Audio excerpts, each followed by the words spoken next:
I never would have believed that a single phone call could change everything in my life, but that's exactly what happened. It was a cool, crisp autumn day in Chicago when I noticed my phone buzzing with a number I didn't recognize. I almost let it ring, but something made me pick up. The voice on the other end was unmistakable, despite the many years that had passed. "Astrid, it's Freja," she said, her tone a strange mix of formality and something else I couldn't quite place. "Freja," I responded, trying to keep my voice steady, though my heart was already racing. "What's going on?" Freja, my estranged sister, was calling with some shocking news. Our grandmother had passed away. But it wasn't just the news that caught me off guard. It was the way Freja delivered it. Her voice had a sharp edge, as though she had more on her mind than just a simple announcement. "I just thought you should know," she said, her words laced with a hint of mockery. "I'm sure you're busy with your modest life." I could practically feel her smirking through the phone. Her comment stung, but I did my best not to show it. "Thanks for letting me know," I replied, trying to keep my tone neutral. "I'll make arrangements to come." It wasn't just her words that hurt, it was the flood of memories they brought back. Growing up, Freja was always the favorite. She had a way about her, a natural charm that seemed to win everyone over, especially our father. Meanwhile, no matter how hard I tried, my efforts were often overlooked. After what she had done, I hadn't spoken to Freja in years.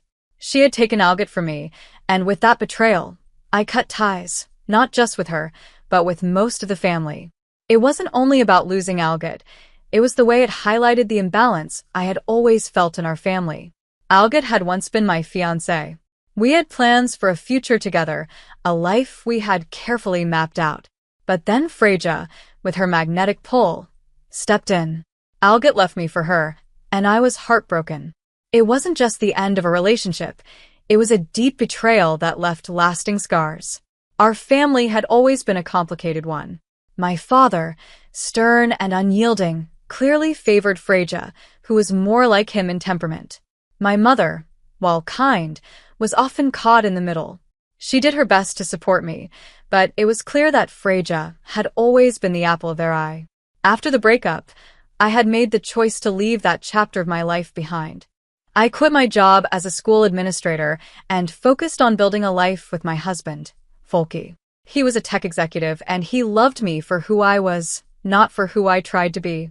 We lived in a cozy suburban home, and while our life wasn't extravagant, it was filled with love. Our 6-year-old daughter, Emily, was the light of our world. She had a passion for drawing and even had a growing YouTube channel where she shared her artwork. Despite all the happiness I found in my personal life, Freja's call stirred up old wounds. The thought of returning to the family home for the funeral filled me with dread. It had been years since I'd set foot there, and the memories were a bittersweet mix. My grandmother had been the one person in the family who had always been kind and supportive of me, no matter what. Her death marked the end of an era. Now, with Freja dragging me back into the fold, it felt like I was being pulled into a world I had tried to leave behind.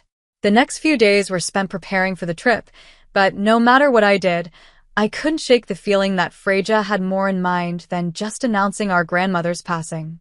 When the day of the funeral finally arrived, I found myself standing in front of the old family house. It looked just as I remembered it, but somehow different, like it held the echoes of our childhood within its walls.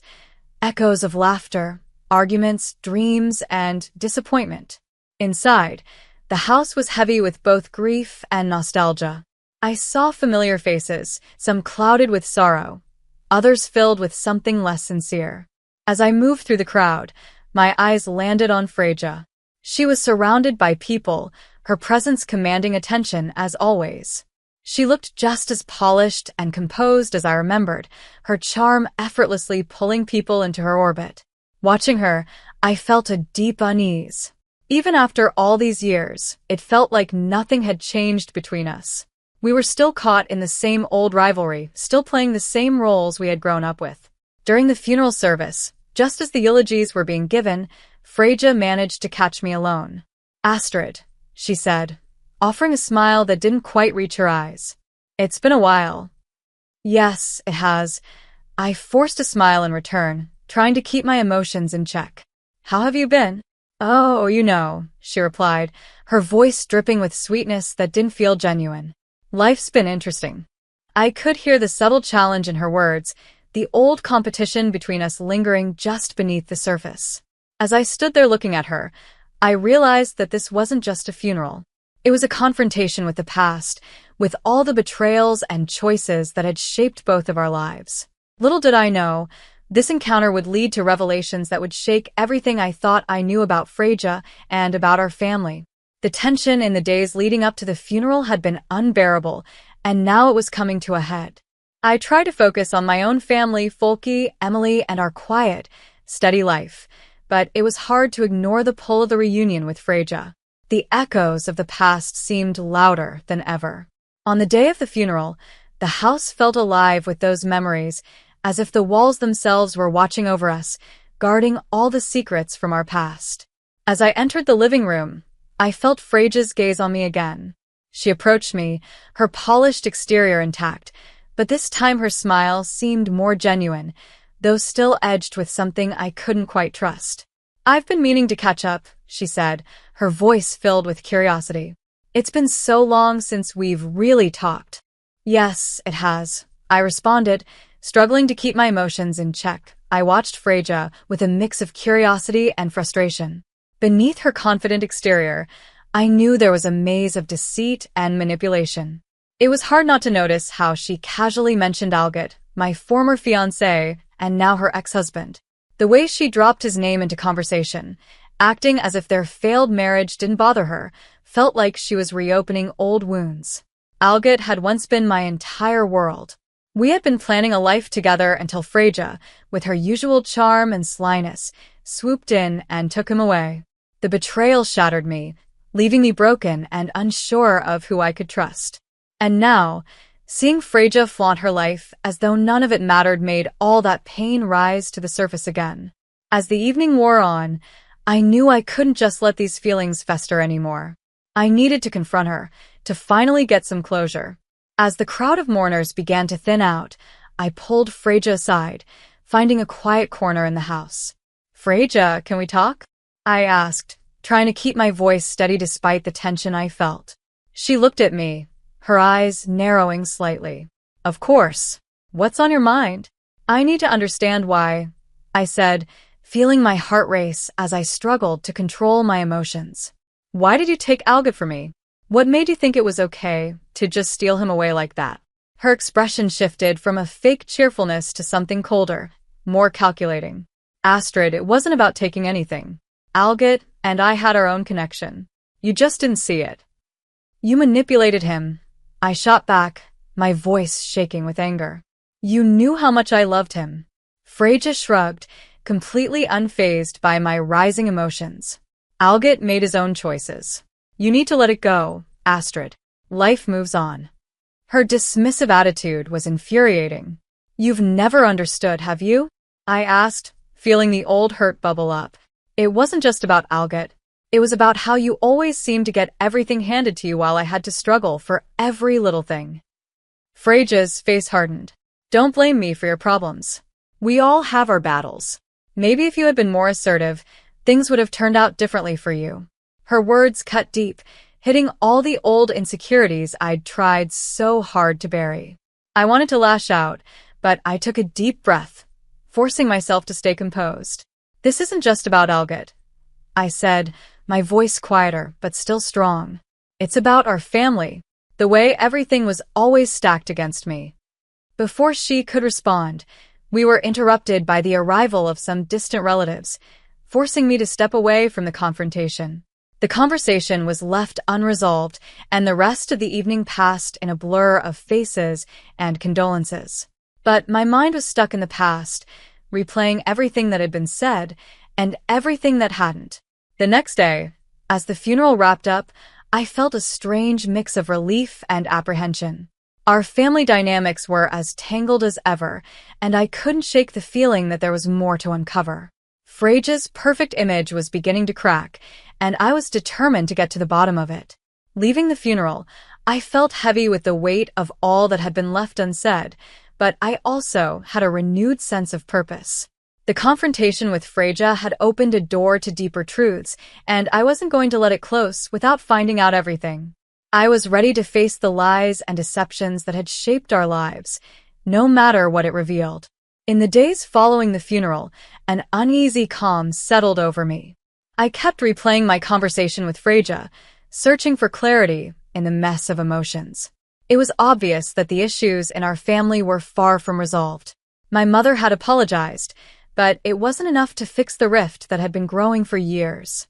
During this time, Folky and Emily became my anchor. They could sense the storm inside me but offered comfort instead of questions. Emily, with her innocent curiosity, threw herself into her YouTube channel, sharing her latest drawings with the world.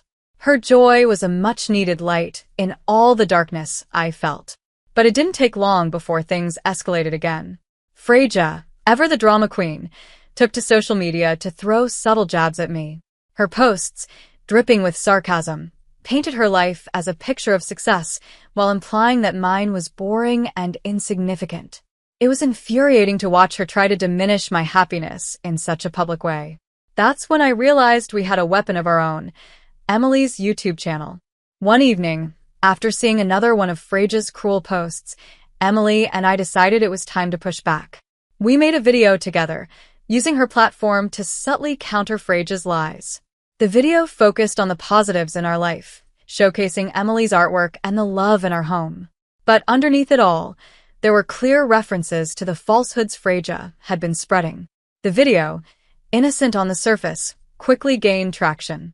Soon, people began commenting, and it wasn't long before Freja's posts and our video became part of a larger conversation. The cracks in Freja's perfect image were beginning to show. People were starting to see her for who she really was, a woman hiding behind a mask of success and charm, concealing a lifetime of manipulation. As the video went viral, the backlash against Freja was swift. Comments flooded in, pointing out the inconsistencies in her story, questioning her integrity. The spotlight she had craved for so long was now shining on her flaws. Meanwhile, Freja's personal life was starting to fall apart as well. Algot, already struggling with the fallout from our confrontation, made a serious mistake at work. The pressure was too much for him, and he was fired from his job as a software engineer. The professional and personal strain took its toll, and soon after, Freja made a drastic decision. She filed for divorce. Their son, Einar, was caught in the middle of this unraveling chaos.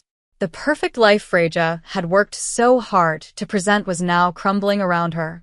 And I couldn't help but feel that, finally, the truth was starting to surface. I observed Freja's life unraveling before my eyes.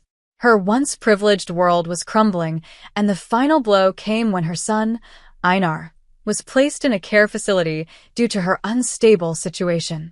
It was a stark contrast to the life she had once flaunted so proudly. The family dynamics were shifting fast. My mother, who had long leaned towards Freja, finally came to me with a heartfelt apology. For the first time, she admitted her favoritism had been a mistake and that it had caused me immense pain. "I'm sorry for everything, Astrid," she said, her voice heavy with regret. "We should have treated you better, and now I see the hurt we've caused." Her words were sincere, and I appreciated them, but the damage done over the years couldn't be easily undone.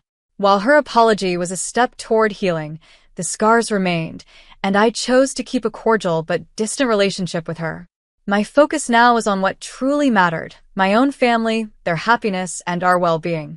In the midst of these revelations, Folky and I decided it was time for a break from all the chaos. We planned a joyful outing to an amusement park, giving Emily a chance to have some fun, and giving us a chance to reconnect as a family. It was a beautiful reminder of the simple joys in life, the love we shared, the laughter, and the bond between us. The trip was exactly what we needed. It allowed us to step away from the drama, refocus, and reminded me how lucky I was to have such a supportive family. That day, as we enjoyed the rides and the carefree atmosphere, I had a realization. The past had its shadows, but the future held the promise of light. Freja's fall from grace and my family's apologies had brought a sense of closure to me.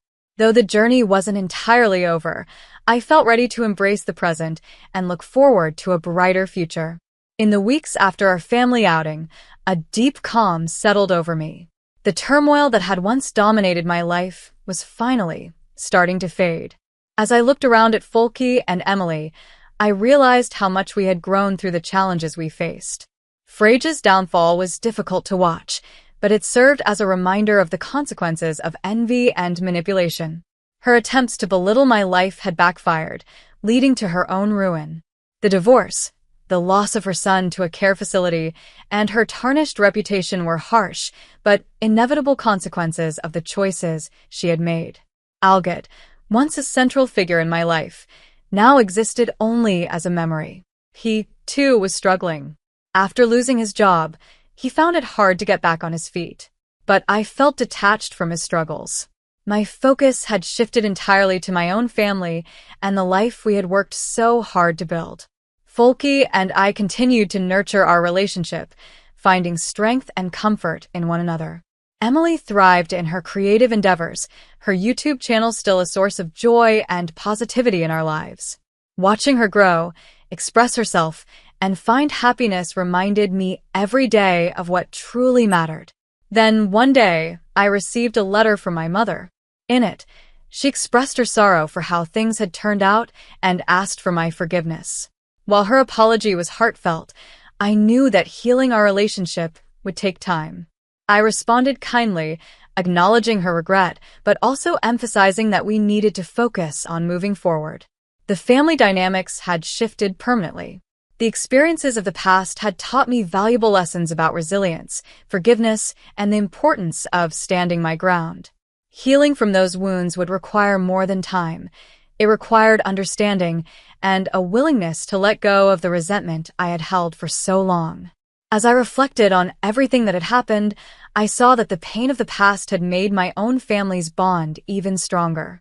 Folke, Emily, and I were closer than ever, and the trials we had faced together had deepened our love and appreciation for one another. We found comfort in the small, everyday moments that brought us joy: Emily's drawings, Folke's quiet support, and the sense of peace that now filled our home. As the seasons changed and summer turned to fall, I began planning a new project. I wanted to take everything I had learned and turn it into something positive. I decided to start a community initiative aimed at helping families navigate conflicts and build stronger relationships. It was a way to use my experiences to support others who might be facing similar challenges. Looking back, I could see how far we had come since those turbulent days.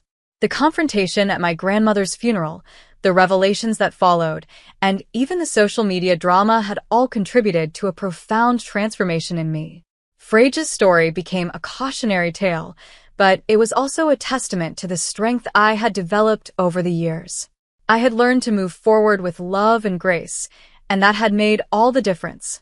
As I closed this chapter of my life, I felt a deep sense of closure. The journey had been long and difficult, but it had also been enlightening. I was ready to embrace the future, knowing that whatever challenges lay ahead, my family and I would face them together. With Folke by my side, Emily's laughter filling our days, and my community project taking shape, I knew that the future was ours to build. The strength of our family's bond, forged through love and resilience, would guide us no matter what obstacles came our way.